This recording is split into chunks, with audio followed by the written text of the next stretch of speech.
There it is! Oh, okay. No. Ah!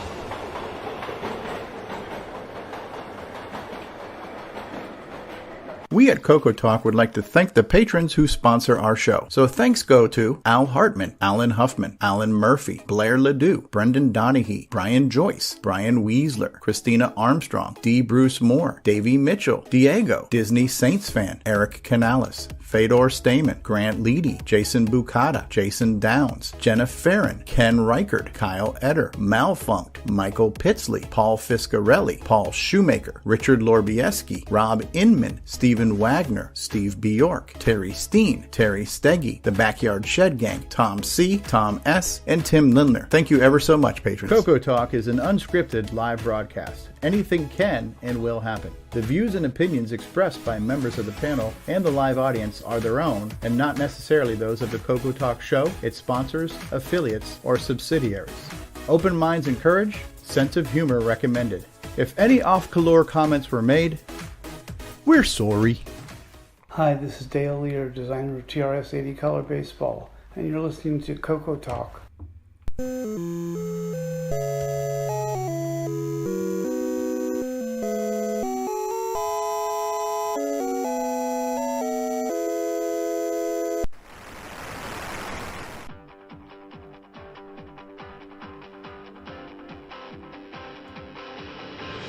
This is CoCoTALK, the world's leading live talk show featuring the Tandy Color computer. It's time to drop your socks, grab your real-time clocks, and let's rock.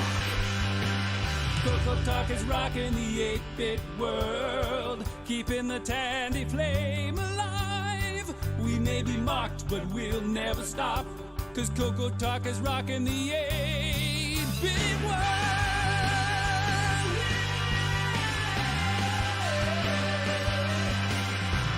Good afternoon, everybody, and welcome to everyone's favorite talk show, CoCoTALK. We have a very special occasion this week, episode 162. We're going to call Space Talk because we're going to be blowing stuff up in the air because America. CoCoTALK is rocking the 8-bit world, keeping the Tandy flame alive.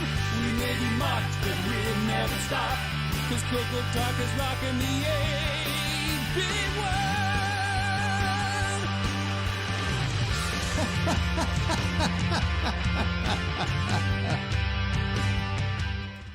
All right, good afternoon, everybody, one and all. Welcome, welcome, welcome. We have solved the world's biggest conundrum because today two important things were going to happen and you had to make the Sophie's choice. What do I get to do? What do I have to miss? We have the SpaceX launch and we have CoCoTALK. How can we choose between one or the other? The good news is you don't have to, and you're welcome. We will be providing live coverage of the SpaceX launch during this very program as it happens because the world needs CoCo, the world needs space. You all know that. We've got a great panel. We've got a great show in store for you. Before we get into the panel, I think there's something I'd like to just bring up briefly. Now, I'm not sure how many people are aware, if you've been watching the news lately or not, but apparently, and I did check Snopes, so this is not fake news, but apparently we're in the middle of this thing that the kids these days call a pandemic. Not sure if you heard about this or not, but it is happening and it's been affecting apparently some people's lives. And so I thought that even though we're mostly retro focused, that we should have some social responsibility too, to address something particularly related to this pandemic. So let's go ahead and run that clip right now, if I can find it. Where is it? Okay, here it goes. In these difficult, trying, and uncertain times, the world has changed. The way we work, travel, and interact has gone digital. Tandy and Radio Shack have been using safe social practices and empowering people with technology to work remotely for over 4 decades. CoCoTALK has been meeting online with Skype, Discord, and Zoom to safely connect people for years. When you want safety, technology, and social collaboration, turn to Tandy, Radio Shack, and CoCoTALK. Innovating by example.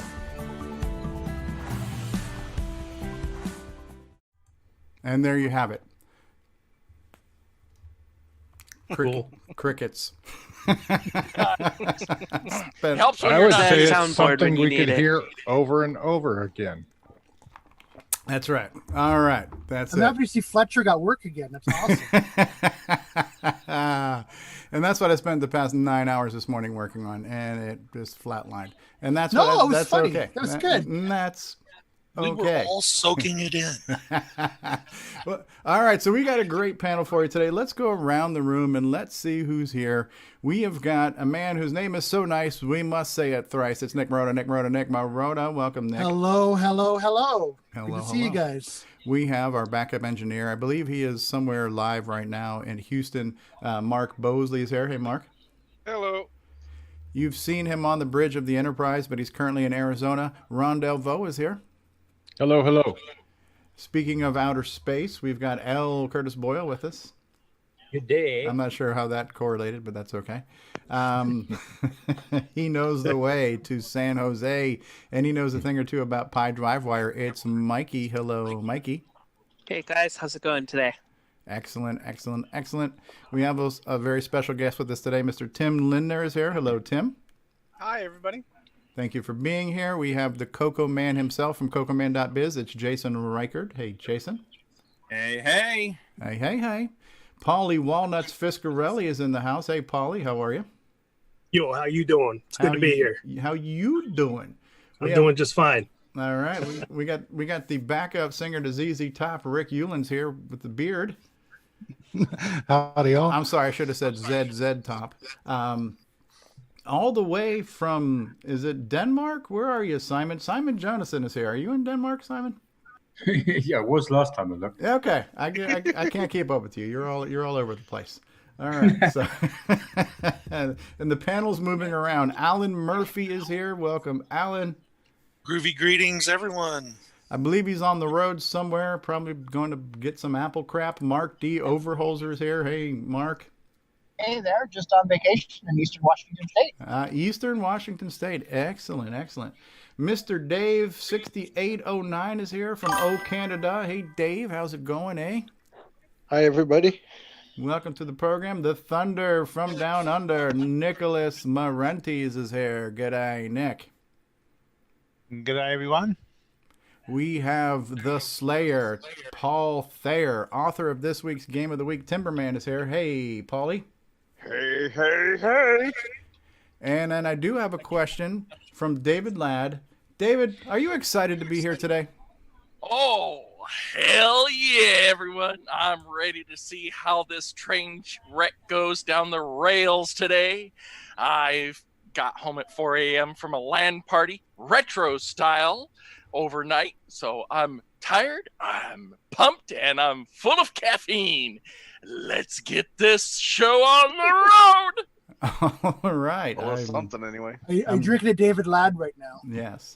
I'm glad I asked. Unusually subdued David Ladd. I'm not sure if I'm glad I asked or if I'm sorry I asked. In the live chat, we have Ken Reichert, we have Chris West, Tim Franklin, Nimble is out there, and Kevin Holloway, Nick Marotta.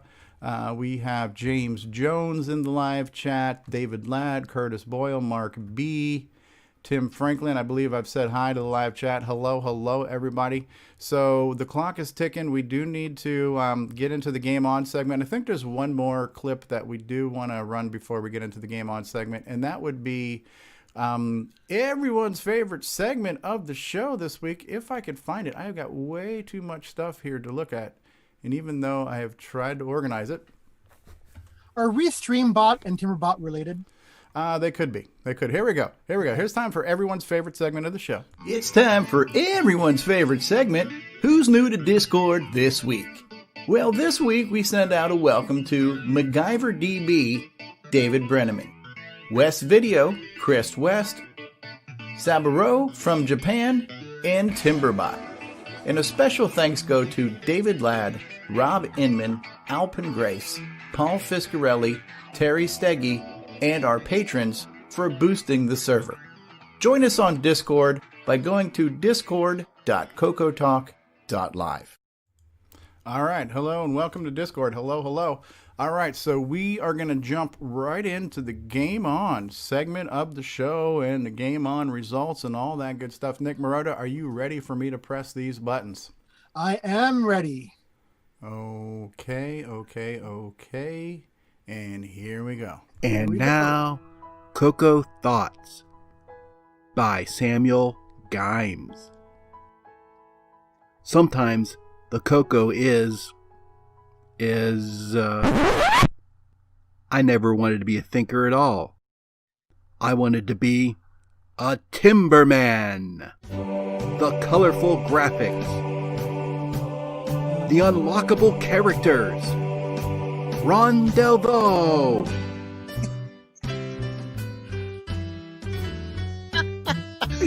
I'm the Timberman and I'm okay. I sleep all night and I chop all day. He's the Timberman and he's okay. He sleeps all night and he chops all day. I chop at trees from side to side. I cannot tell a lie. If one little tiny branch touches me, I fall right down and die. He's the Timberman and he's okay. He sleeps all night and he chops all day. Oh man! Wow! Wow! Oh, beautiful. No. That was awesome. That's obviously the best one ever. Obviously the best one ever. And this is a professional show. The production quality has always been stellar. That was amazing from Samuel GIME-X. So I just wanted to get everybody's reaction there real quick. I did not see that. Thank you, Samuel GIME-X. Samuel GIME-X, thank you. You are too kind. And here we go.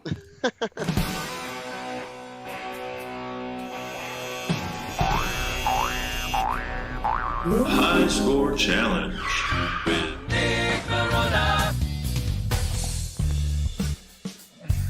All right, guys, welcome to the High Score Challenge game results. We had a really great week this week. We actually had over 20 participants, which I think is really, really good. So let's get to the list of scores here. And here we go. So 23 participants. R.L.M. Murphy with 1 point. Rogelia with 35. Terry Stagey, 206. Dave Searle, 208. Mr. Dave, 237. Joshua, 271. Damon Beals, 277. Ben Drake, 303. Just Mike, 304. David Ladd, 326. Butterball, 327. Diego, 350. Alpin Grace, 352. Tom C, 357. Cat Lord, 361. Rob Inman, 361. Buck Owens, 363. David Croker, 366. Paul Shoemaker, 368. Paul Fitzgerald, 376. ogStevieStrow, 378. Redbeard, Paulie T, 379. Yeah. And book your ski trips to hell, everybody, because number 1 was me, 392. Nice. Way to go, Nick. Yeah, All that's right. a surprise, I have to say. Thank you for Paul Thayer, who's actually here, for creating such a fantastic game. Paul, I didn't talk to you about this ahead of time, but I don't know if you want to talk a little bit as to developing the game and any memories you have of it or any. God. No. Great interview. Thank you. I mean, All right. I had a good time. I learned a significant bit. It was the first time doing any kind of assembly programming. And I'm just glad everybody had a really good time with it this week. We did. Go ahead. So thank you very much. We should also point out that Simon Jonason, who's here too, also helped Tim with this project. So thank you, Simon, for being an outstanding community member and sharing your madness with the world. A mentor. Yes. I would have played, but my hatchet was out being ground. So yeah, like I said, this is one of our more popular weeks. So obviously it was very well received. And So you were figuring the maximum possible score would probably be what, about 415 or so? You were saying That's before what it just gets to somewhere in the 14s, yeah. Because I don't remember the exact number, but after play testing, yeah, it was somewhere around 410, 412, 415, something it gets like that. nuts. It's amazing though. A lot of the scores were clustered around between 3 and 400. So everybody was doing really well on this game, I thought, because it gets crazy. Yeah, after about 370, it starts to get really cranking. So yeah, you can't stop at all. So, what kind of controllers did you guys find worked best? I was using a digital Sega gamepad. Not I mine. like that. Not mine. Yeah, the score of 1 came from when the controller flipped to the wrong side right under the branch, and I literally died the instant the game started. It's like, okay, I think I need a little tuning here. I got to 206 total, overall, but that one was just like, it just figures with my last name. I think I'll send this in.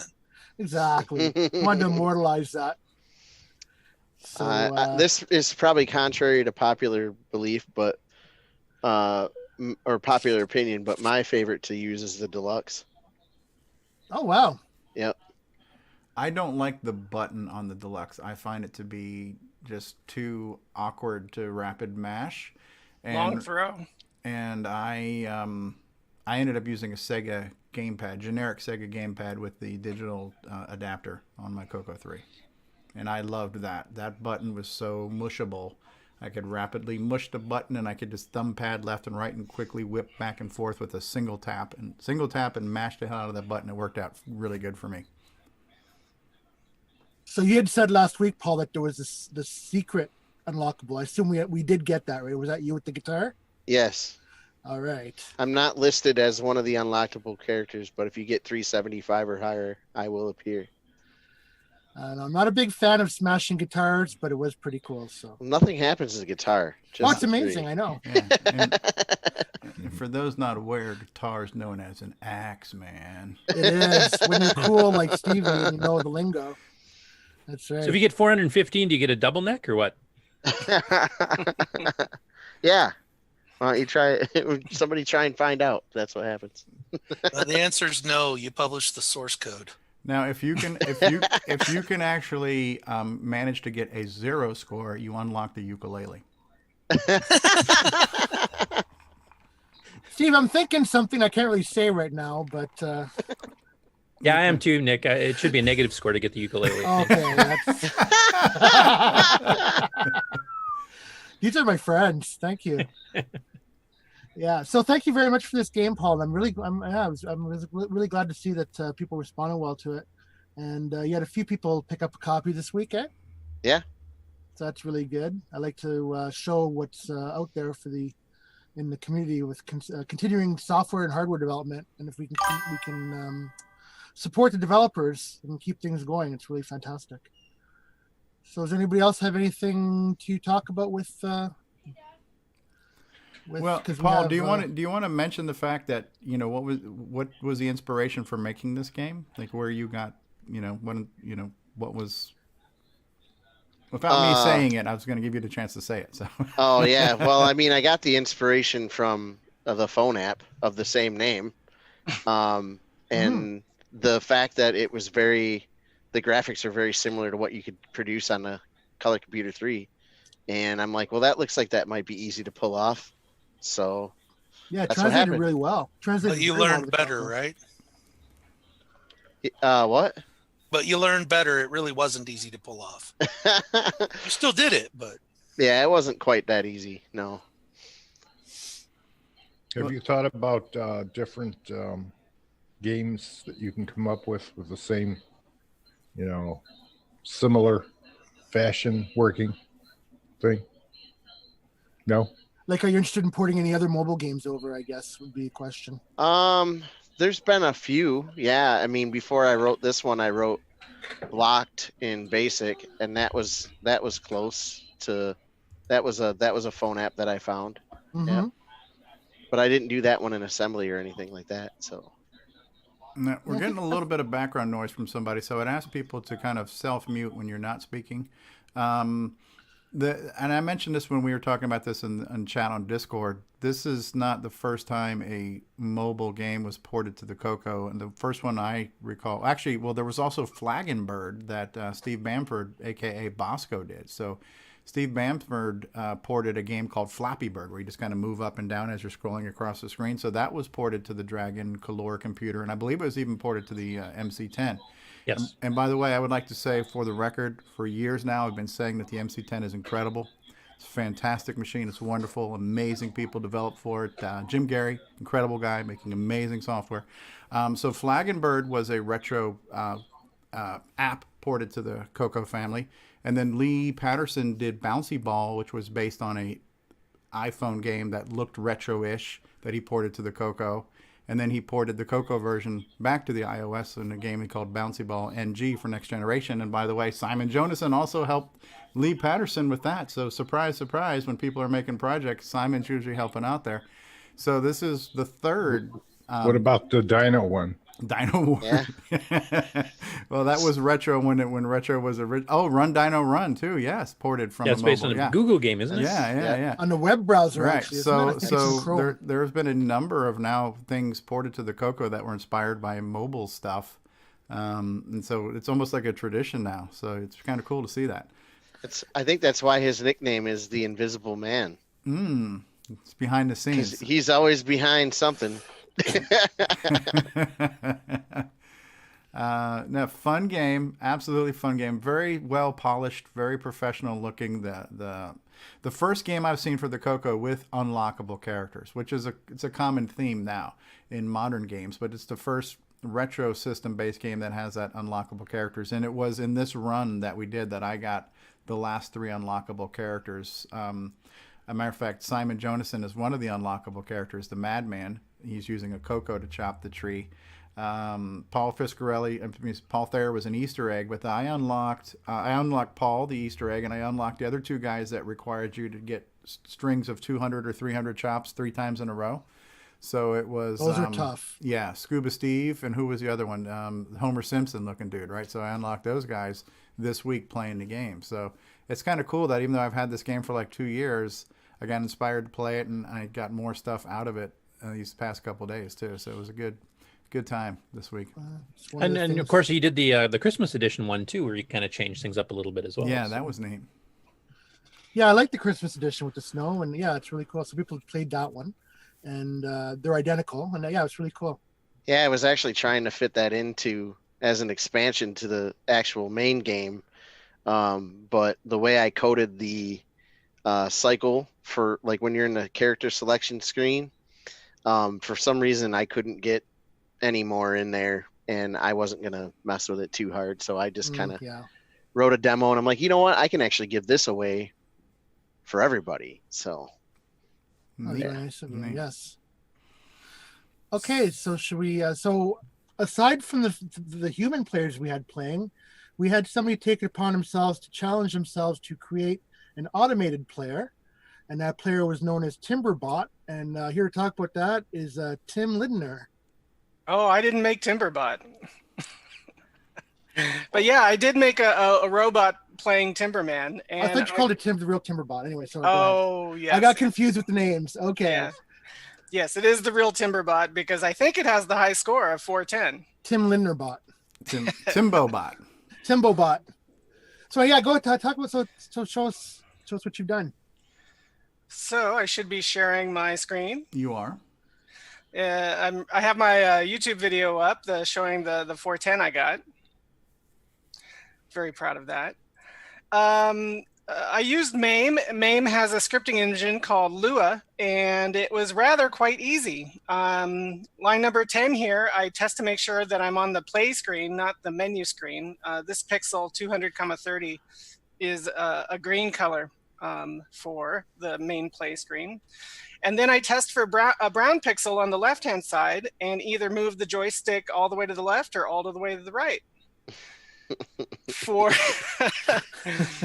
button pushing, I found that I couldn't be alternating button pushing on each frame. I had to hold down for 2 frames and let go for 3 frames. And that's when I finally got my my high score of 410. And this bit of code just runs every frame at the start of the frame and never stops. And that is the long and the short of the robot. So go back and show the video for those who haven't seen the video. What is it like to get a flawless victory in Timberman here? I've gotten a higher score than that robot has, just to let you know. I mean, look how fast this frickin' thing is going. It's so funny to watch. It's freaking insane. It is absolutely freaking insane. He's already at 300. Man, I wish I could play like that. Yeah. That's pretty much how I work. Nice. And I like how he's got the animated finger tapping on the screen. It's like it would be on the mobile. 410 points.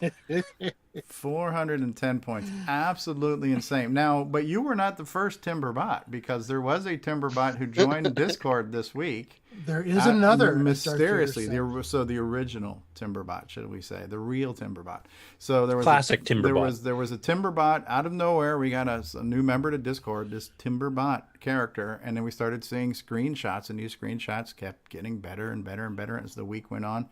So I myself am very curious to know who or what this Timberbot is, the original Timberbot. But that's really cool what you did there, Timbo. I really like that. So how do we get to the bottom of this mystery? Where's Scooby and the gang? Are we going to unmask Old Man Jenkins and see who Timberbot is here? What's the deal, Nick Murata?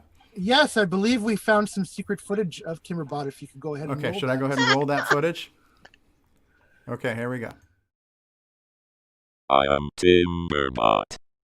I chop things up and put. Okay, you guys can't hear that, so let me reshare the screen so you guys can hear it. So give me 1 second here. Yeah. Sorry about that. All I see is your. Oh, there you go. All right, you guys ready? Okay. I am Timberbot. I chop things up and put them down. All your timber are belong to us. You can challenge me, but I must break you.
Oh my God! So what was that? 419. 419. 419 was the best score, with the total best score of 991. So I believe shenanigans might be called here.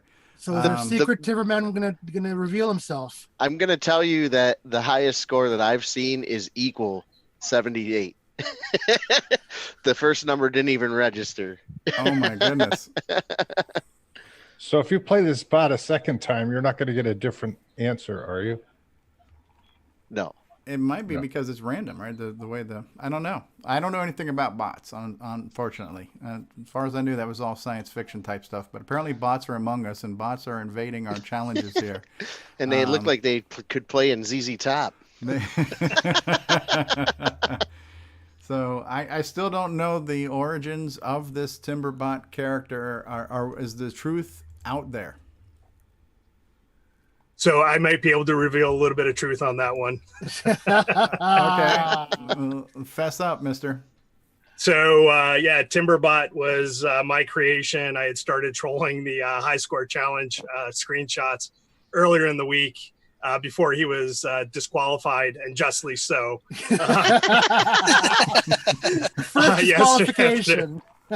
So, I didn't realize Tim was working on his, and there was a little bit of banter between Tim and Timberbot earlier in the week, so that was interesting. And then I saw Tim's video last night, and I'm like, I think I can beat that one. So hold my beer. Yeah, hold my beer. So a little bit about Timberbot. He basically he's playing on a physical CoCo 3, and I'll show you exactly what I've got going on right here. So I'll switch over to the magic behind the scenes, and basically I've got an Arduino set up here, and just a little bit of circuitry on the breadboard here, and basically all it is an Arduino that's controlling the gameplay. And the way that I've got it set up is I've got this cable right here, which is going to a CoCo joystick connector plugged into the back of my CoCo 3. I've got power going to the Arduino, and I basically got have two inputs into the Arduino. One is this green wire, which is an analog input, and that is wired to a couple photoresistors that are wired up in a series differential voltage divider, much like the wiper arm of a CoCo joystick. And this one here is let me grab something I can point with. This white one here is actually the fire or the chop rate, and I just basically have a potentiometer on the board here that I can control the chop rate. The chop rate is this blinking LED right here, and I can go all the way down to about one chop every 2 seconds, or I can speed that all the way up to the fastest input that the game and the CoCo will actually take, and that's about 7 to 8 chops per second right there. And then the two outputs that I have are basically going to the CoCo joystick. I've got one here, this green wire, which is the fire button on the joystick. And I've got this yellow wire here, which is the wiper arm for the X-axis. And just to show you guys what I have wired up on my screen here. So there's Timberbot. So basically what I've got on the, see if I can get this to focus. So I've got a couple photoresistors that are basically attached to the screen. I've got just some monofilament fishing line strung across the screen with a couple of shrouded IDC connectors, and you can kind of see the sensor right up against the screen. And all that is one of these, if you've ever fooled around with the old electronic kits, it's just one of these photoresistors. So it senses light and it changes the resistance value based on the light input. So what I can do, just to show you guys a live demo of it, is I'll switch to... So there's like no game is sacred anymore. Well, I don't know about that, Ron. This game was basically pretty well suited to it. I mean, you just had two states where you could have a branch on either side, and it was pretty easy to sense those. Hey, Paul, I'm okay if you want to show them how you broke the game. Okay, we can do that if you want. Hey, Ron, just so you know, think of it as having more CoCo players now. Right. Right. It's interesting. This is a true robot. It's not an emulator pretending to or something. It's pushing fire buttons and. Yeah, it's hooked up to the physical joystick port. Hey, robots are robots. Yeah, but this is a physical robot. All it needs is little fingers and servos, and it would be. Then it would be a human. Yeah, that's right. It would be scary. Yes. Say earlier, you're saying chops per second. That's the new measurement of success. So I have a little button here that's tied to the joystick button as well, so I can just cycle through to actually start off a game. And what I'm going to do here is move the pins over. We'll get a game started, and we'll start at a moderate chop rate of 1 chop every 2 seconds. It's gonna. Oh, didn't get it up there quick enough. Slow. And as you can see, the button press went way too quick. So we'll start that back up again. Even Timberbot falls to the accidental closure of the game. Yeah, exactly. The one that's Somehow this reminds me of just a penny every once in a while, into your bank account. Oh, Like the movie. Superman 3. The power of compound interest. Yeah, it's a little slow there. So we'll Now dial you're it up. speeding them up. Now you're speeding them up. Bing, bing, bing, bing, bing, bing. Holy crap! Is he hauling buttocks? That's as fast as he goes. Okay. And every once in a while, the photoresistors are susceptible to ambient light, and they'll pick up something that they shouldn't and switch over. Like the glare from David's head?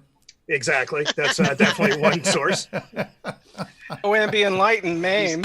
So you could get a different result every time? You could, unless I have it at the fastest speed and the accuracy is spot on, then the game will basically play forever. And he's not joking on that. It will go until power goes out. After you guys watch this, I'll tell you like the story of how he told me about this. Had me rolling off my chair, basically. You're going to see a bug coming up at about 100 whacks.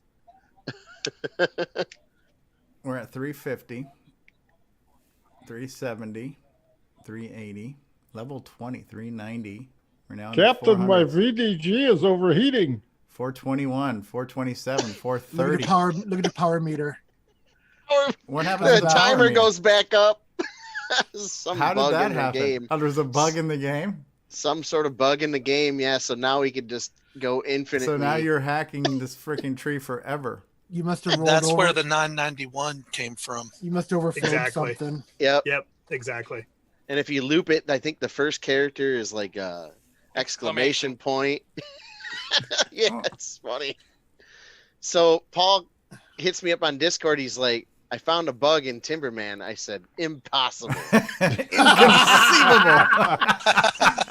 So he's like, here, no, let me show you. And he's like, once the timer gets past 415, it starts going back up. And I'm like, you got that high on your own? He's like, oh, yeah.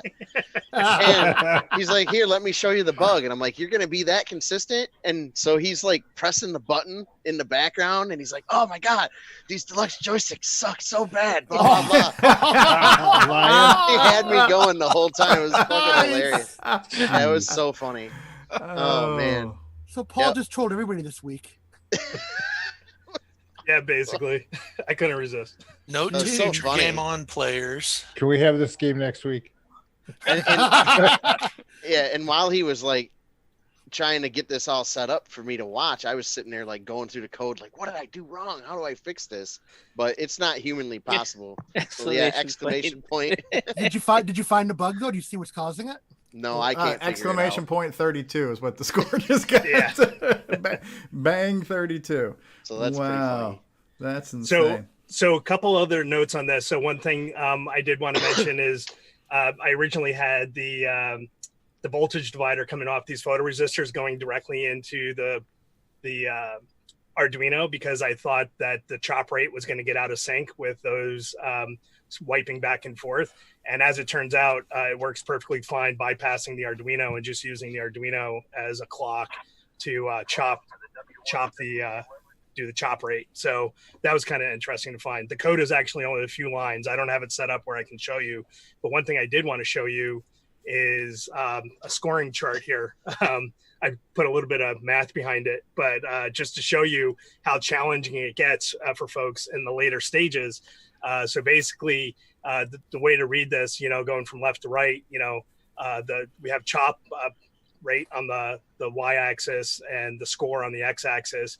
So for a chop rate of 2 chops per second, you'll score about 100 points with 100% accuracy, obviously. Then 3 chops per second, you can get up to around 325. Then to get to about 375, that requires 4 chops per second. 375 is extremely hard to get to, as people that got that high realize. In order to get to 420, you have to double that rate. You have to get up to almost 8 chops per second to get those few extra points. This is so awesome. It goes up exponentially. It's exponentially harder to obtain those scores to get over 400. So it was a fun little thing, to put this together. But that is Timberbot. I feel like this took more time to do than me making the game. It's like a white paper on the game. Wouldn't it just be easier with a cheat book? Yeah, exactly. So but what where's if- the fun in that? What if the Coco was it running at double speed? It is. I think the game is. It Oh, is. it is? Yeah. So is this a representation of the difficulty curve, basically? Yes, that's the difficulty of the curve. Look at that spike. So what would happen if it wasn't on double speed? Would this chart be different? The chart would still be the same. It would still follow the same curve. It would probably be, you would probably have the ability to, I don't know if you would be able to chop as fast. The game would probably restrict that. I think it's frame locked. So Yeah. I think it would probably be about the same. That's insane. The numbers might just be different This scaled. this should just be called the screw you graph, right? So. What's nice, 'cause it takes a bit of effort to learn how to do it, and then you're coasting along doing really well, thinking that you mastered it, and then boom, it kills you. If this Now was you an know what arcade that game, slug smirk is about. One on his small little little branch. Yeah. you'd have to put your extra quarter in at 300. Yeah, exactly.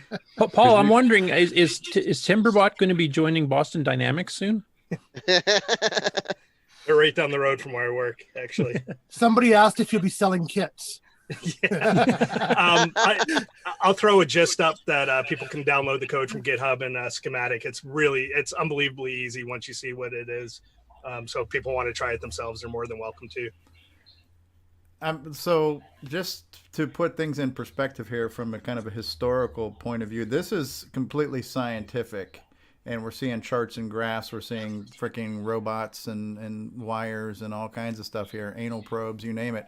But this is not the first time that Paul has done this. A week ago, we saw him pull another Hold My Beer where he cracked the encryption by hacking through the information on the disk, right? And then before that, when Forest of Doom came out, he kind of mentally figured out the whole, I got to plot this out. I got to know where I am, how many steps away I am from the game, and how many, rooms I have to, screens I have to go through to get to where things are. So he has always taken this kind of methodical approach to things and done these pretty cool videos for that. So you've got a very It's the analytical Fiscarelli mind there. syndrome. Yeah. That was a lot of fun. So Yeah. love playing around with this kind of stuff. And the Coco definitely is well tuned for that sort of thing. So have you done anything with the Gunstar thing? No. No. If you could get a sensor for those glyphs, that would be awesome. There we go. Sure, that Nintendo. Remember the Nintendo robot you could get for the very first Super Nintendo system, the ROB. I'm picturing one of those playing a Coco game. You somehow wiring it up to a Coco and having it play.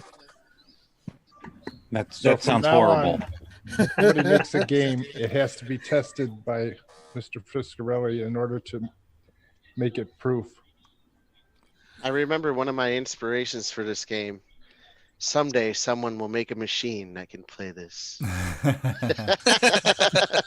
Now, Nick Marotta, do we need to update the stipulations in the GameON challenge that participants must be of organic flesh and blood human materials and not made of wires or circuits or software? Unfortunately, I don't know if this is considered humanist, but yes, people have to be people. Okay, how about cyborgs? Organic earthlings. For the time being. How about cyborgs? Like if you're the $6 million man, are you still disqualified? You're kind of organic. So. No bio implant. Well, I shouldn't say that. You could have like artificial. You know what I mean. Goodness gracious. I'm sorry, we've detected an Arduino. Right. So how are we doing on time from mission controls? Anybody watching NASA It's right now? It's 240. Oh, Yeah, 37 and a half minutes. 37 minutes. They're So going the to only- let him out for a potty break. So the only thing I need to do is announce the game of the week for next week. If we are, this is really awesome, guys. Thank you both, Tim and Paul, for doing this. It added a whole new dimension to the GameON this week. I believe history has been made. This is the first time we've been trolled. And the funny thing is, I thought Tim was the one trolling me the whole week. I had no idea. That You mean Paul? No, I thought it was Tim Lindner. Oh, Tim Lindner. I thought it was Tim that was posting the scores and trolling and everything. And then ended up Paul fessed up to me yesterday and filled me in on what was going on because I wasn't sure how to handle, with a fake score, and I didn't want to have a fake score in the list, and I didn't know what to do, and it was so funny. I could sense you were getting a little agitated, so I just wasn't sure how to handle it. So anyway, it was in retrospect, it was really really fun week, guys. Thank you both for Putting the challenge in GameON challenge. Yeah, just and from the stuff that was going on last night, the score actually got up to F. What was it? F something. So it got way further last night than it did on this life. F something, all right. F Mary Kill. We were getting into the alien glyphs from Gunstar. How many people are on the show? How many people are in the panel right now? Yeah, no, on the show, because this is good content. Oh. You would think it would draw. Oh, you're talking about how many people are watching live right now? Yeah. We have 34 people watching us live right now. Mm. Yes. So actually an interesting challenge would be something like getting this to play the Color Robot battle game, or getting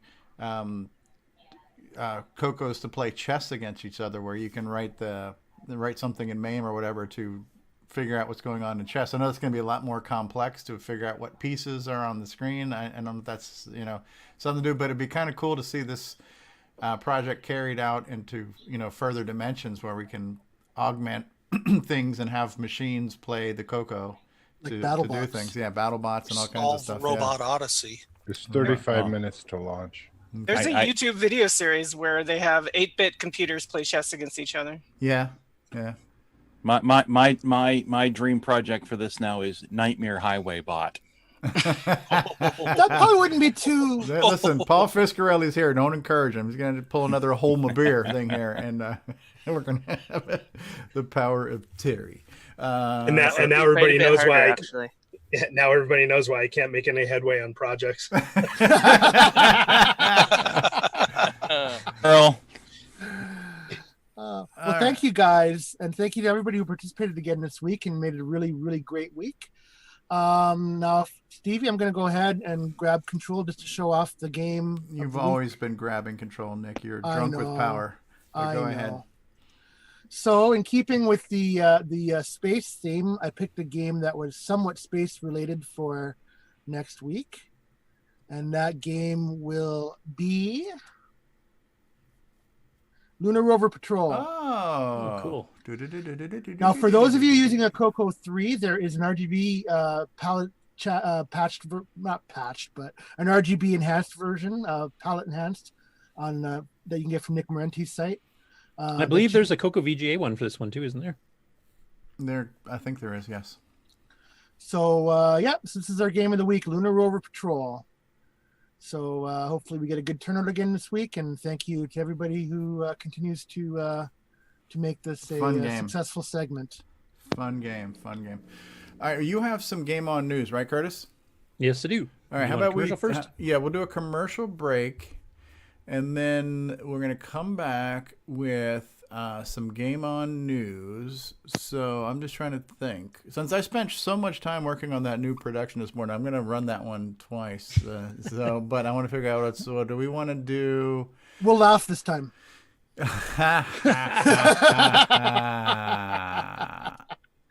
How about we'll do some? It was funny. I liked it. It was really good. We're gonna do ease of use. So we're gonna let me go ahead hold on. Let me go ahead and share my screen so you guys can hear the sound that it makes. All right, so we're going to do a little ease of use, and then we'll be back after these words. And now, this message. Hi, it's Curtis Boyle, part of the CoCoTALK crew of people. Hey everybody, this is Bill Noble, co-author of Nitrous 9. You are listening to CoCoTALK Live, the leading live CoCoTALK show. G'day, mates. This is Nick Marionettes, author of such colour computer titles as Donut Disaster, Rupert Rhymes, and Rockstar Pilot. And I am here today to tell you about the world's most fabulous operating system, OS 9. OS 9 and its current incarnation Nitrous 9 is the most advanced operating system ever created. And what makes it so good? Ease of use. I find OS 9 so incredibly intuitive that I haven't once cracked open the user manual, and yet I've been able to create such incredible games faster than the time it takes to sing Waltzing Matilda. Using OS 9, I expect my next game, Funstar, will be done this weekend and distributed exclusively on ROM cartridge. OS 9 forever. Any resemblance to actual events to persons living or dead is purely coincidental. Hi, this is Max Jackson live from Coco Fest. And you listen to the real gamer, StevieStrow. We're traveling through a dimension both of sound and ideas. We're at a place where the mind can comprehend and devise a solar radio, a wireless transmitter, measure time and light. 65 electronic projects brought to reality with this science fair kit. Astonishing? Perhaps. But you can find it for Christmas for $17.95 in a place that's known as Radio Shack. Radios, stereos, recorders, everything in sound.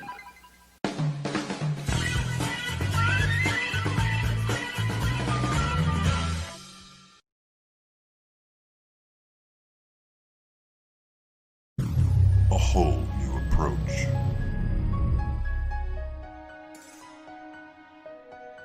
Faster than ever.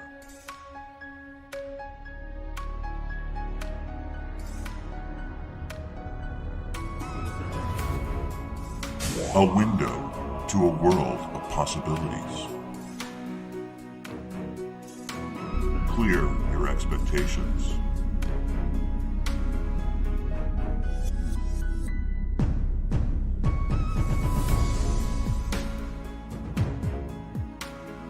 Clear your hesitation.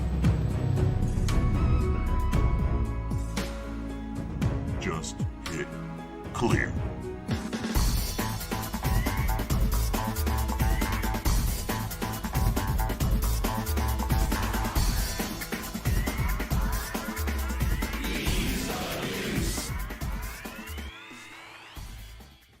Download EOU today at lcurtisboyle.com. Hi, this is Sean Wheatley, and you're listening to CoCoTALK with the original gamer, StevieStrow. In these difficult, trying, and uncertain times, the world has changed. The way we work, travel, and interact has gone digital. Tandy and Radio Shack have been using safe social practices and empowering people with technology to work remotely for over 4 decades. CoCoTALK has been meeting online with Skype, Discord, and Zoom to safely connect people for years. When you want safety, technology, and social collaboration, turn to Tandy, Radio Shack, and CoCoTALK, innovating by example. Oh yeah, there we go. And we're back for the GameON news segment of the show. Oh no, it's time for a nap. Snoozy newsy. What hadn't you said? Away with you, naysayer. You are not needed here. You have no power here. Be gone. It's going to be hard to follow up on bots, though. Curtis There's Boyle. discussion going on as to the legal status of bots in our GameON challenge, where we should have a separate list for bots and allow them in. So now it's created a whole new social argument. So As long as there's no riots. In these trying times, where bots are vying for equal rights in GameON challenges, bots are people too. The world has changed. Are you cognizant? Are you considered sentient life? That's because all you humans are inferior. Film at 11. I don't have to worry about bots. It turns out Paul Fiscarelli is my true nemesis. The bot But starts, remember- the shooting starts. Humans use the pronoun I and bots use the pronoun one. So if one won, it's a robot. And if I won, it's the human. Oh, wow. They're showing William Shatner right now live on the SpaceX thing. Okay, cool. All right, L. Curtis Boyle, what is new in gaming news this week, sir? Well, there's not a ton of news, so I'm going to get some of the bigger stuff out of the way first here, just to make sure we have lots of room for the launch. So the first thing I'll be showing, and let me share this screen.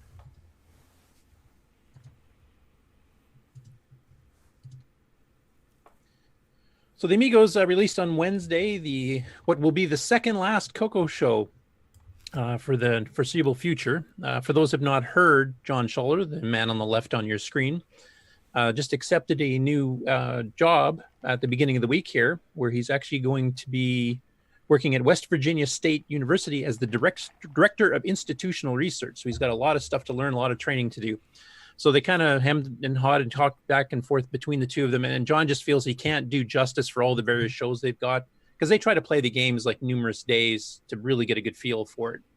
And they're going to keep the Amiga show going because that's their longest running one with the largest user base and fan base they have. And the other shows they have, the Atari 8-bit, the CoCo show, and the Sinclair show will be put on hiatus, at least until his training's fully up and done. And then you'll see how much free time he has. Now, they are planning on doing for all those machines, doing occasional, special episodes once in a while when they get time, some live streams every, on an evening or something like that too. So it's not dead. So anyway, on Wednesday, the second last show featured Mind Roll, which is a pretty cool game. It's sold by Radio Shack. Now, I have a question for the people on the panel here. For anybody who's played Mind Roll, they hit the same thing I have on level 1, which is supposed to be dead simple. You're supposed to just jump down this hallway and then jump into a hole onto the next subplane. But 99% of the time, I can't get it to work, and they couldn't either. Has anybody here figured out what the magic is with that? I've never played that game. No, I have not played it. No, I've never figured that one out. Yeah, for those of you who haven't seen, I mean, this is using the CoCo 3 color set, but basically you're rolling the ball around mazes and stuff. And the levels are very different. Like, they're almost different sub-games almost, because there's some where you get to ride pipes like in Mario Brothers and a bunch of other things. It's a really cool-looking game. Works on the CoCo 1, 2, or 3 too. But they have a full review on it. But that first level is something we've hit before too, or at least people around here that I know played the game, and none of us have figured it out. So, and it's even a game that was on other platforms before the CoCo, except it was called QDex, I believe. It was a different name. But if anybody does figure it out, please email me, because I would love to know what the secret sauce is for that one. Ken Reichert says, "Good riddance of the Donkey King hater."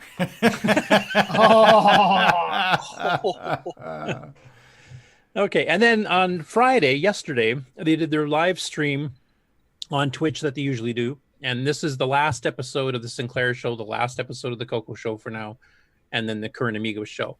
Now, I'm not going to play any of the actual show here that's part of the review, but the game is Battle Stations by Novasoft, which was Atomic's subsidiary.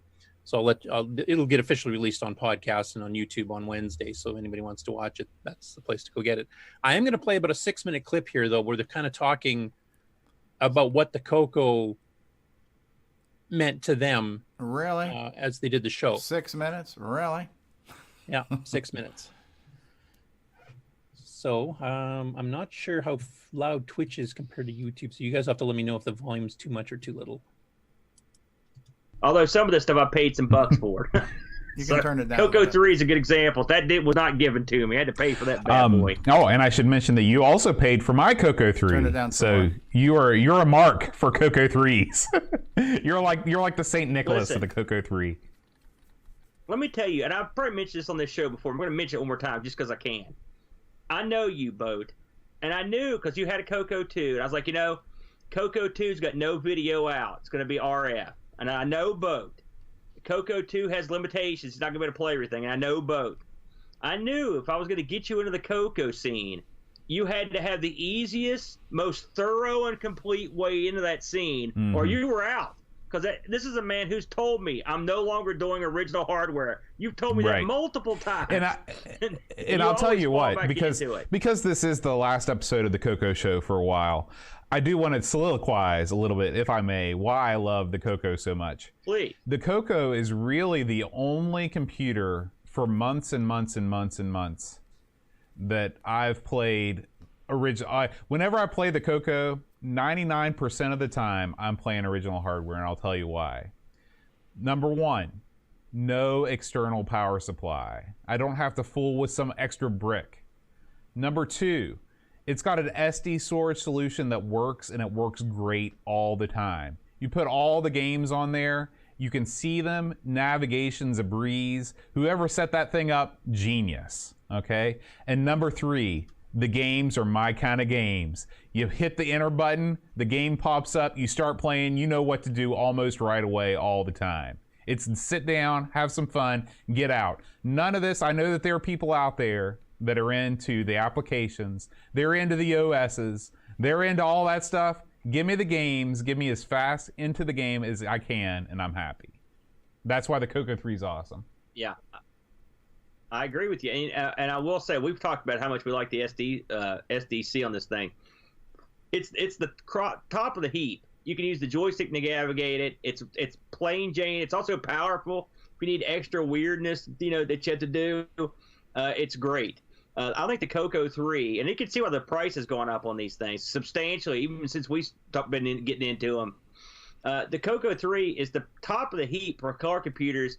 And it's there for a reason. But I know you were surprised at the amount of the variance of games, and how many quality games that there were out there for the CoCo. And for a very select group of people, it's an untapped gaming area for a lot of like retro gamers.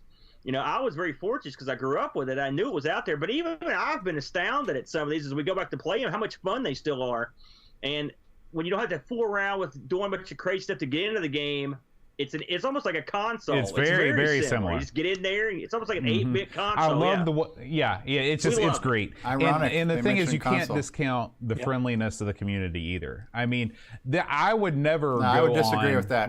I would never tune in, and I'm saying this straight up. I would never tune in to an Amiga roundtable or a Spectrum roundtable online like I tune into CoCoTALK. There's just something about the DIY nature of a lot of the people that are into the CoCo scene, and a lot of it's the obscurity of the CoCo too. The CoCo is nowhere near as famous as the Amiga or the Spectrum, and I think that it's kept a lot of sort of the more crazy people out of it. Crazy people just being people that I find annoying. And I still, and you might be shocked to hear this, but I'll turn on CoCoTALK and listen for a half hour, an hour while I'm doing other stuff on Saturday. And I enjoy it. They're not always talking about stuff that I know what they're talking about or even stuff that I'm interested in, but I love the fact that people are still tinkering around with this machine. It's sort of like the metal level. It's super cool. And that's something I'm really proud that we were at least part of that scene in some way for a little while. Well, I love CoCoTALK too, but I will say if there was a Spectrum or C64 roundtable or Atari roundtable discussion group that was strictly about games, I'd love to be in on that. But you know what would happen? I'd sit there and listen if to there it. was an Amiga one, it would just immediately devolve into people bickering about the stupid stuff that Amiga people bicker about all the time. If there was a Spectrum one, I don't know, they'd probably be talking about the whole Horus thing all the time, because that's what Spectrum people do. They just complain Send about your hate stuff that's mail going on in the too. current scene. The CoCo people, those are the real people in the scene. Screw everybody else. I love this. I love this. The Spectrum people are good people, and so are the Amiga people. Really? If there'd have to be ground rules. But I will say the CoCo was the one community that I've been around where almost everyone seems to be pulling together, as opposed to just sort of, going crazy. Maybe it's because there's just not a whole. They've made their own universe of hardware and stuff, just with kits and their own hands and doing crazy stuff. It's a great community. I mean, everyone has their pluses and minuses, but the CoCo community has been very friendly. And I told Bo when we decided we had to put this thing to bed for a while, that was one of the saddest things for me, was just the fact that I felt like we've been embraced by everybody, and it sucks that we're going out earlier than we'd hoped. But we're going to still try to linger around, and hopefully one of these days we'll come back off hiatus and kick a few more of these out. And we'll probably still release a show now and again from time to time. So anyway, without any further ado, let's. Wow! Anyway. Always welcome, guys. Always That was welcome. nice. Thank you. Yeah, it's great. I know we really enjoyed your show. That was a complete surprise. So here I am thinking, I got to listen to these guys talk for 6 minutes. I don't want to hear this crap. And then it's like, oh my God, that was 6 minutes of gold right there. This was awesome. I love it. Those guys suck. Everybody sucks. Coco people are awesome. And has redeemed his Donkey King review. Yes. Yeah, I definitely. completely agree with everything he said. And Coco Talk too. Good show. Good show. Quality show. Amazing show. Incredible. Fantastic. Fantastic. And the chat stream down And the the show are we side. talking about now? And humble beyond reproach. Yeah, that was the best. Was the chat stream where they're just starting to argue with each other about the Amiga scene. You saw that too. That was very nice, guys. Thank you, amigos, for Well, the I kind know. words. So what I love about what we've been able to foster is that kind of cross pollination, where we mention them, we plug them, they mention our show, they gave us a ton of praise right there. That you could not buy that level of publicity and that genuine stuff. We got a couple gamers from them, right? We've got some viewers. Yeah, we've had some Buck people Owens, join. I think, is one of them, and we've had some people join the GameON challenge. So we've said it before. Everybody's welcome to come on the show. These guys are definitely welcome. So if they've got time, if they don't have time to do their own show and they want to come on our show and talk about how the Amiga sucks and all these other things suck, we'll give them plenty of time to do that. Did he say Coco Talk or Coco Crew? Coco Talk. Coco Talk. Okay. Coco Talk. So yes, T-minus 15 minutes. Tim Franklin is reminding us. Yep, To the I'm kind of launch. running in the background here too. So. Very cool. That's so awesome to hear, guys. John and Boat, and best of luck to John and his new, his new endeavor. And we look forward to having him back when they're able to. Hopefully, they keep us posted on how that goes too, because that sounds interesting. Yeah. That Well, was I'm so hoping awesome. we're going to try to talk with them about maybe getting one or two of them to guest on our show once in a while, or if they do a live Coco stream, if they can notify us a bit ahead of time, and we can get some of our Coco Talk people in on their chats and kind of suggest games or tips and tricks or whatever else, and kind of keep the communities joined somewhat as much as we can. I will also mention that this episode that they recorded here, that's going to be released on Wednesday, also has the winner of the Gunstar giveaway, which is the actual CD version of Gunstar. So they've already announced, if you watch on Twitch, who that is, and anybody who entered the contest, you should check to make sure if it's you or not. So I won't say who it is. I'll let Make you sure guys it's not find out. Timberbot. It's not Timberbot. There's no bot involved. Yeah, see somebody here saying WTF, WTF Boat. So somebody was like saying, what is this guy saying there? The Amigo sucks. Yeah. Hey, in case people haven't noticed, John's a little bit of a troller once in a while, so he's kind of their Jim Brain. Unless the guy speaks his mind. So I'm gonna have to start a new group called Coco Bot. all right. Dave Phillipson's asking, this is the Amigos Retro Gaming group, and they have a show they do that's called the Coco Show, where they talk about Coco games. So that's who we've been talking about. They've had like 14 episodes, I believe. Oh, Yeah. Some were was- double game episodes, and then lately they've been doing single game You know episodes. what we just need to spread do? We them out. need to isolate that and run that as a commercial for Coco Talk right there. I mean, that Right? was just freaking awesome. If you want to appear on our show, just say nice things about Yeah, us. it's- We're Unpaid sure to endorsement. spotlight you. It's so easy. Oh man. Hey, I Cool. thought that was worth sharing, and I didn't tell anybody about it. So No, absolutely. No, that was a pleasant surprise. I was a little apprehensive of like, I don't want to listen to anything for 6 minutes. I got no attention span, but cool stuff. Like his anyway, t-shirt. we'll keep the amazing how communities hearing good connected, and we'll try to get No, I take try to that get some back. stuff with them. If David Ladd was going to talk about the grease weasel and floppy disks, I would definitely tune in for that for an extended period of time. So, Challenge accepted. Yeah, that's going to come back and haunt you. yes. All right. So what's next? L. Curtis Boyle in the world of gaming news. Okay, you guys keep an eye on the time here, because you'll have to kick me out, or I'll Kick you pause anyway. Out Kick and you about. Out and about. Oot. I'll be abooted. Okay, so I guess I'll go back to the normal order here. So Eric Montero, who did, of course, the Outhouse port to the PC using semi-graphics simulated, is actually working on real CoCo graphics now. So he's been fiddling around with some characters here. And I don't think this will zoom. No. And I think he said he sped it up since then, too, since this original version. But just showing some of the semi-graphics animation of the standard semi-graphics 4 mode. That is pretty cool. And this time running on, CoCo, not on a PC simulating a CoCo. So I'm looking forward to see where he goes with this. Very, very cool. Here's a little bit of a self-plug for me. May was supposed to be my month dedicated to updating the game site. Now, unfortunately, with my dad's passing, I lost a fair bit of time there, so I didn't get quite as far as I'd originally planned, but I still have gotten a fair bit done. I think I've got about 70 games added so far. I'm going to try to hit 80 by the end of the weekend. The worst thing about trying to do this is the research, because I have to research, authors' names because it's not always present, and when it was really published versus a copyright date, et cetera, et cetera. And also the fact that I have to play the games far enough to get some decent screenshots, and sometimes the game's really fun, so I might blow an entire night doing one game, which doesn't really help me speed up the webpage. But I've been doing it alphabetically here since May 7th, as you can see down in the corner here where I put in those 3. Okay. And now I'll be completing the C's tonight, and I'll be starting the D's. And then as of Monday, I'm going to be starting to split my time. I'm probably going to do about 4 or 5 days for EOU, a day for the EOU documentation, because that's a collaboration between multiple people. And then I'm going to try to do GameON webpage updates at least once a week. So I'll hopefully keep popping them up and eventually get them caught up. I might take a break from the alphabetical and switch to people that have got games currently out for sale, just so I can get them all and have links to their web pages or PayPal accounts or whatever they need.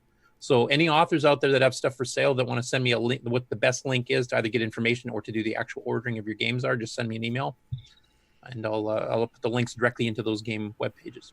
So Curtis, I know you were kind of like a one-man army here, but would you accept help if people wanted to help do some of the research and legwork for you and feed you some information, or is that not going to help you because you want to, I don't know. I'm just thinking that, you mentioned. Yeah, I'm trying to think of a good way to do that. I mean, one thing is that I currently resize the screenshots down to, I make them in GIF format, or GIF if you're weird.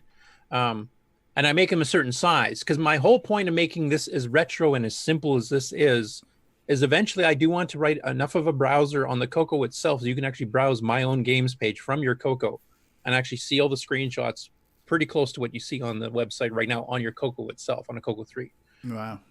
So there's some restrictions, like I won't be getting fancy and stuff, adding database support and a bunch of things that would make it easier, but I want to make it so that you can actually hit it from a CoCo fairly simply. Sure. It's a static page with a simple image. Yeah. And I mean, there is one thing I could get as I keep adding the games here. I've got these sub-alternate indexes here, and I've had a few requests from multiple people saying, can you start updating those? Now, I have updated the clone index a tiny bit the last month. I've thrown in a few new games and a couple of alternative versions of games, that I hadn't seen before, I haven't got on the webpage previously. So the timeline index, the author index, the publisher index, the official license and cross-platform index, and the clone index. The official license cross-platform, that's pretty well done because we didn't get a lot of official arcade ports. But the other ones here, I mean, there's probably like a couple versions of Centipede I don't have. And then I've got a running list of, I'm kind of making notes of other games that have clones and derivatives and stuff like that. So if somebody wants to do the research and kind of send me, here's every single Defender clone I can think of and every derivative and what's different about the derivative. And then that will speed up my processing these pages. And the author indexes and publisher indexes and timeline index, which is the years that we released, that I wouldn't mind somebody going through and doing a research. And here's a list of all the games released in 1981. Here's all the games released in 1982 type thing.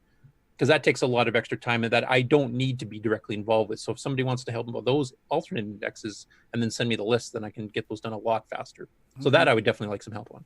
Okay. And what's the best way for people to reach you on that? Would just email you? Is your email address on your site? Yeah, it's down here somewhere. And you're also on Discord, so people can get you on Discord.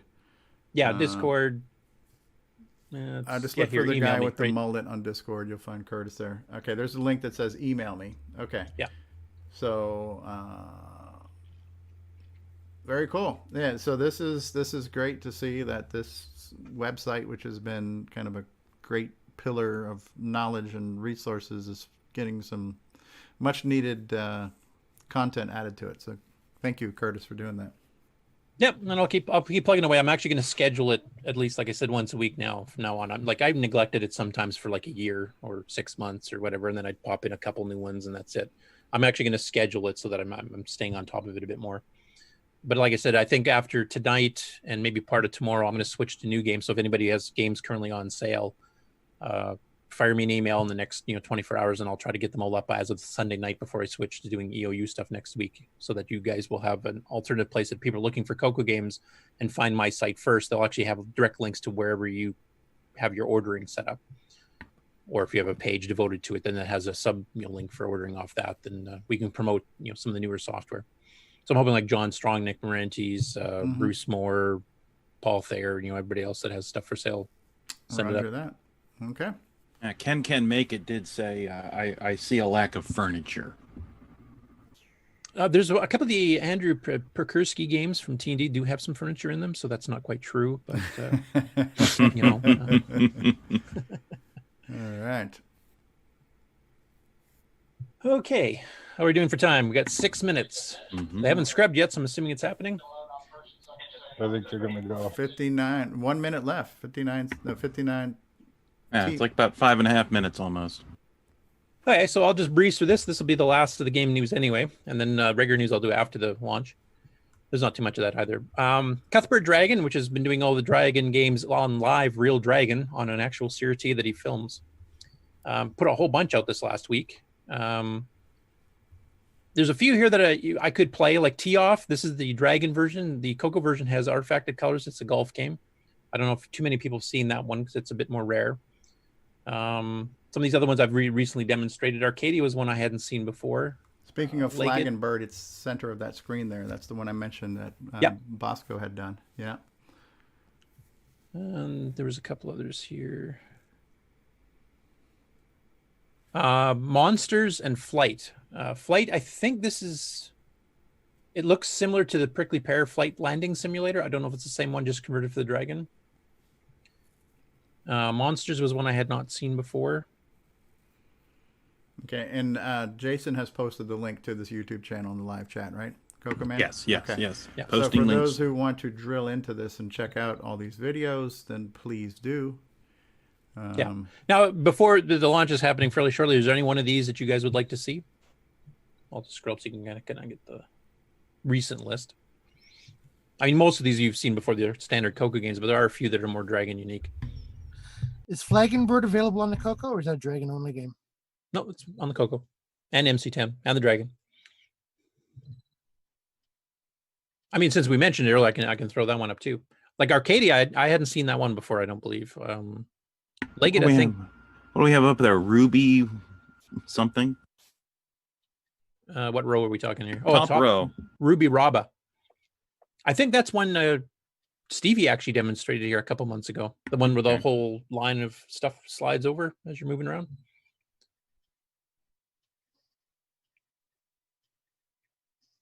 Have you seen Flag and Bird, Nick? No, I've seen the original, but I've never seen Flag and Bird. Well, how about we throw that one up since we've got 4 minutes for the launch? 3.5 minutes.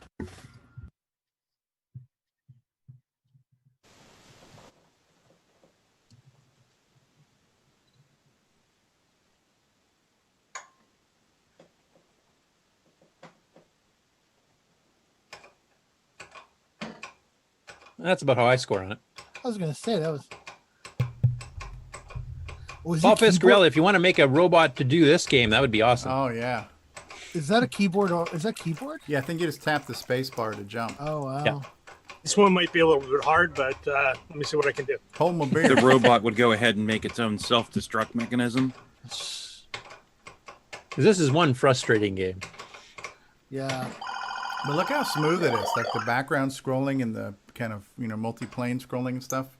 Yeah, it's good. This was his first project, Steve Bamford, and well done. Yeah. Yeah. Is he the one that did the MC10 for, or was that somebody else? I'm not sure, honestly, if he did that. I don't know if Darren Atkins actually did that or not. Because I think he was actually a little bit surprised to see it, because I don't think he had done it. So I was like, wait a second. I know the game is free, but it kind of showed up somewhere I didn't even know about. So, Down to about 2 minutes. Really smooth scrolling. Yep. Yeah. Got time for one more quickie? Sure, that's what she said. I'll do Arcadia because that's one, like I said, I hadn't seen before either. So. Oh, our favorite colors right there. Yeah. Well, the title screen's pretty impressive. Let me just backtack to that. Yeah, because is that PAL artifacting? Yeah. Well, it's not even supposed to be artifacted, but yeah.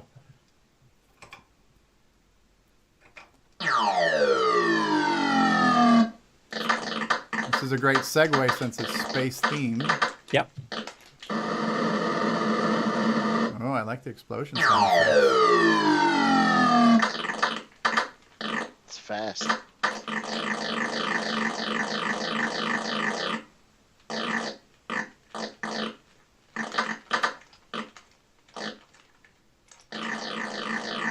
Yeah. How are we doing on time there, folks? 1.5. 1.5.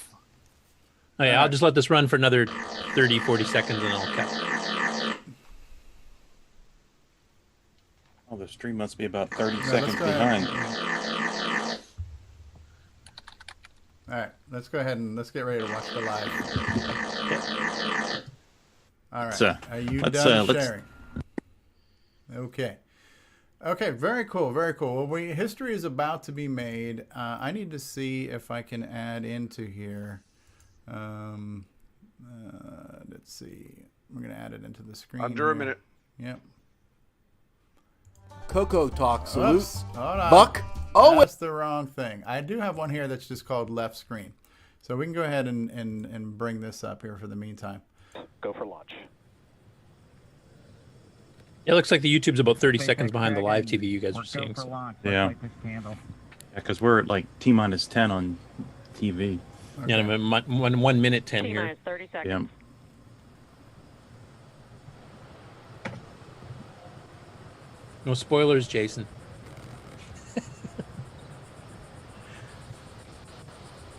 Stage 1 tanks pressing for flight. T-minus 15 seconds. 10, 9, 8, 7, 6, 5, 4, 3, 2, 1, 0. Ignition. Liftoff of the Falcon 9 and Crew Dragon. Go NASA. Go SpaceX. Godspeed, Bob and Doug. America has launched. And so rises a new era of American spaceflight. I don't know that I'd want to ride on something called demo. Generation continuing the dream. 20 seconds. Now, was Timberbot involved in the launch technology of this at all? So, Steve, can you see this from outside your window? Well, I'm not outside my window right now, so. Flying crew on board. Was OS 9 look at them go. What happens if you hit the clear key? Is there a beautiful trash icon? We're throttling down to get ready for the period of maximum dynamic pressure. Ooh, I'm still disappointed that Bob and Doug weren't wearing toques. Reports say all systems are go. Take off, eh? Just did, eh? They did. Vehicle is supersonic. We've exceeded Mach 1 on the Falcon 9. Top-notch tracking. Yeah. We're throttling back up to full power as we're through max Q. As it goes away. And we heard that one Bravo call out. That's just the second abort zone that they're in. They'll continue to be on this until the first stage has done its job and they switch over to the second. At this point, Bob and Doug pulling about 2.3 Gs, 2.3 times the Earth's gravity, already moving at over 1,500 miles per hour. We've heard the call out for MVAC engine chill. That's getting the MVAC engine ready to light. That'll come at about 2:44 into What was flight. the dragon thing that was there? Right now, everything continuing to look good. Next major event 1,500 miles an hour. Wow. is going to be the triple. We'll have main Okay, engine for cutoff of the 64K 9 Dragon. first stage engines, Stick stage with it. separation, and then ignition of the second stage engine to continue to carry astronauts into orbit. Coming up in about 20 seconds. M1D throttle down. Oh, I like the camera looking at Earth underneath them now, huh? We heard we're throttling down the Merlin engines on the first stage. Looks round to me. Getting ready for a stage separation there. Does the Earth look round, you guys? Is that what you said? Yep. And we have Fake Miko. news. It should be Finally. flat. I was gonna say, we'll finally get our answer. It's like a looks like a Look at circle. that. I mean, the camera technology they have now to MVAC ignition. in the latency, like we're seeing this, I'm assuming real time. All right, we have And 6 stage foot away separation and from the first stage beginning its flight back. 130,000 The miles second away stage are being both in powered focus. by that What's single that? Merlin 1D Now, vacuum engine. They're has going to the ignited ISS, right? and is now Acquisition of signal. carrying Yes. Bob and Doug into orbit. So they're going to continue under the power of this second Stage stage. 2 propulsion is nominal. I also understand they're going to be trying a manual Cutoff docking. At CoCo, or second engine cut off at about 8 minutes and 44 seconds they had a into simulator today's for flight. that So a little that they over 5 minutes released, to go still a couple on weeks this ago that second stage. is really, call really out well 2 done. Alpha, so they're now in the longest abort So you zone can that see carries what it's them going to take all the way from about North for them to Carolina do that up the docking. eastern seaboard. And a almost friend of to mine Canada. played it, and he Looking good, managed to though, getting dock good 4 out of 5 nominal times. propulsion on And that I second figured stage. that one time that he Bob and Doug missed was continuing to about make like the their way guy into that orbit. docked the progress module onto Mir and caused a fire. Wow. Dragon SpaceX nominal trajectory. He was a little drunk, which I'm expecting the Dragon crew is not. SpaceX Dragon nominal trajectory. Does anybody know anything about the astronauts? All right, hearing nominal trajectory, so Dragon I do pointed not. in the right direction, continuing to make their flight. I hear they're big fans of Heard CoCoTALk, and acquisition they of feel that the signal CoCo Bermuda. community is That's one better of than the all those other other ground douchey stations ones. that they're using data back from this spacecraft. Stage 2 They're propulsion is both still being on nominal. the shuttle. Getting some echo from Rick. I'll go away. The NASA streams in their Facebook feed, they've had quite a bit about Launch America over the past couple months, including about the vehicles and about the software and the support teams, as well as the actual astronauts and the mission payloads and things like that. So A little over 4 minutes. if you're 40 on the seconds Facebook into page flight, or you're on the NASA Bob and Doug site flying at more than for Launch 5,600 America, miles you per can Dragon find all that SpaceX info. nominal trajectory. already almost 200 miles downrange from the Kennedy Space Center. Nominal trajectory continuing. Nominal means good, right? Yes. Nominally.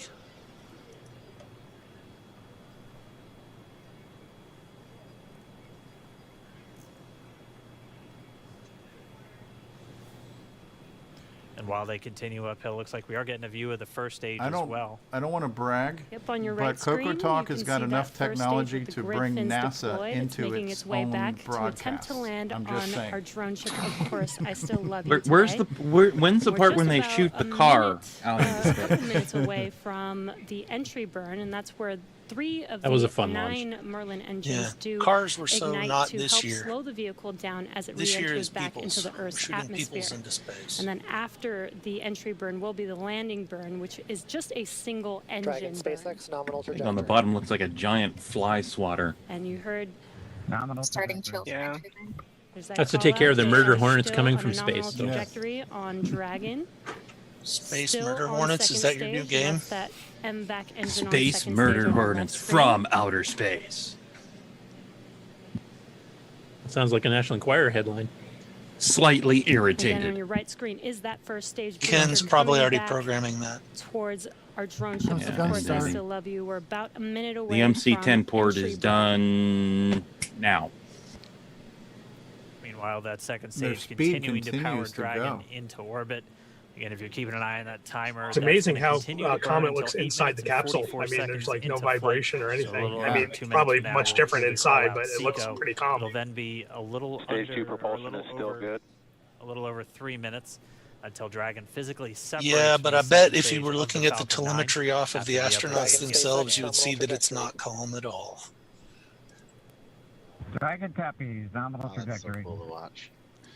This is Continuing in to fact check the in 2 with for Bob 1. and We have a Doug landing and a as they are takeoff. on a Eh? nominal trajectory.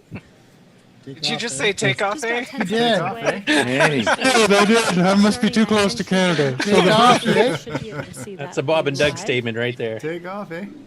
so the booster's A landing going down. and the crew capsule's going up. Yeah, well, landing, they hope. And there is that entry let's burn see. beginning. Where's that boat? Oh, sorry, ship, barge. This burn lasts It's out of a about boot. 36 seconds long. Stage 2 FTS. How are we able to see flames when there's no oxygen? It's something else. They're coming down in the atmosphere.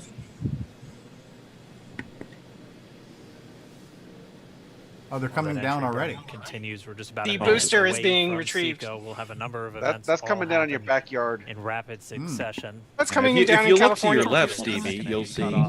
Oh, is it For California? that stage 1 landing burn Where's the boot? shortly after. Yeah, actually, just within a few seconds of each other. It's such a cool view on your left screen, seeing Bob and Doug on Dragon. Right now, you can see the displays that they are seeing right now themselves. Terminal guidance. MVAC throttle step. Looks like it's running a little hot. I think they need the We are 6309, coming up those 25 seconds CPUs. or It's so a damn away slow from display. CoCo, or second engine cutoff. This is also the point where I think we did finally Bob and figure Doug out are that some of the experiencing their original highest rocket G-force. program We've stuff seen the actually counter did tick use up to 6809 right about OS9 1.8. systems as part of their test equipment. Copy, Shannon. I don't think any of it We're was on the Shannon, shuttle, but so some of the that just test means they're in their equipment No, it was. was out at zone. If they Canaveral. were to abort at this point, would either be an abort to orbit or to land off the coast of I think it was Ireland, GIME-X standing by for boxes. second Stage 1 landing cutoff startup. confirmation. They had like 4 of them. Yeah, I something think it like was that. GIME-X, yeah. Speaking of taking off, I got to. Thanks for having me on the show, guys. Polly, thanks for your Yeah. game. Confirmation Hope of everybody had fun CoCo's playing second Timberman. cutoff. See ya. Lots of fun. Now Care. we're waiting for our first stage I think some of the to early make its way laptops to our they drone used ship. on the Of course, shuttle I were still from love Grid, you. which of course later became part of Tandy. Didn't get confirmation Oh, as watch nominal this. Dragon orbital copies. insertion. Nominal orbital insertion. And What Something's you're gonna seeing on happen. your screen is a live view of our drone ship, where our first stage will be coming down. Looks like we lost that live view, but we'll wait for confirmation of that landing shortly here. oh, they didn't show the. There were And things there you splashing can see down on in the your water screen, when they Falcon 9 showed has the. landed. This is the There it first is. Falcon 9 to carry humans Hey, it to didn't orbit, fall over. so very exciting for us. Oh, fantastic. Means I can And reuse as it you can again. see on your right screen, Bob and Doug As long as you don't are get it wet, still right? making their way to their targeted orbit. M1D to recovery 1. So exciting today. I'm not too sure about riding on a rocket that they doesn't call stop. demo. It does not stop.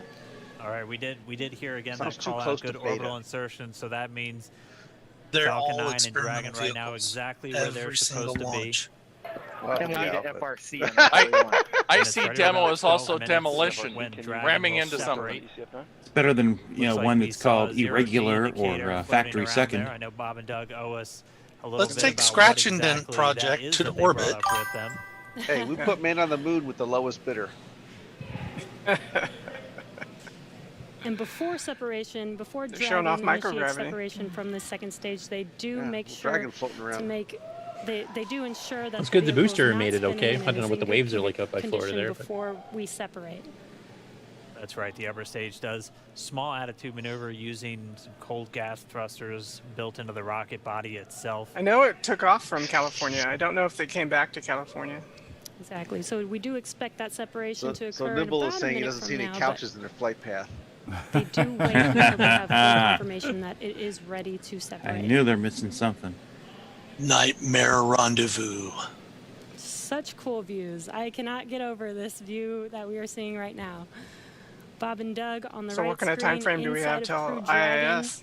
out in space. Tomorrow or something? Yeah, already 200 kilometers. Yeah, out NASA of usually Earth, plays that one or safe. I know a the little Russians over have done it in like 124 hours, miles, but traveling in excess need a special flight path to of do that. 2,700 meters. So they gotta sit in those 27,000 seats for meters the per whole second, day? or about 16,000 miles per Well, hour. they're pretty comfortable with no gravity. Yeah. Again, we're just standing by that So they're separation not going event should directly be to coming the up ISS? shortly. Then Well, it they'll takes a begin a bit- series of takes checks some on time the for Draco the thrusters capsule that to are going catch to up be to used it. to maneuver and then power. Yeah, because Dragon ISS is moving on its around flight to the 18,000 miles an hour International Space itself. Station. So Standing by for separation. So they got to keep building up Expected speed to loss get of up to the signal right orbit. loads. It sounds like we had an expected LOS loss of And signal. in the with one of meantime, it ground stations. depends. Waiting for confirmation. Oh, now look of at that. separation. There's separation. Confirmed.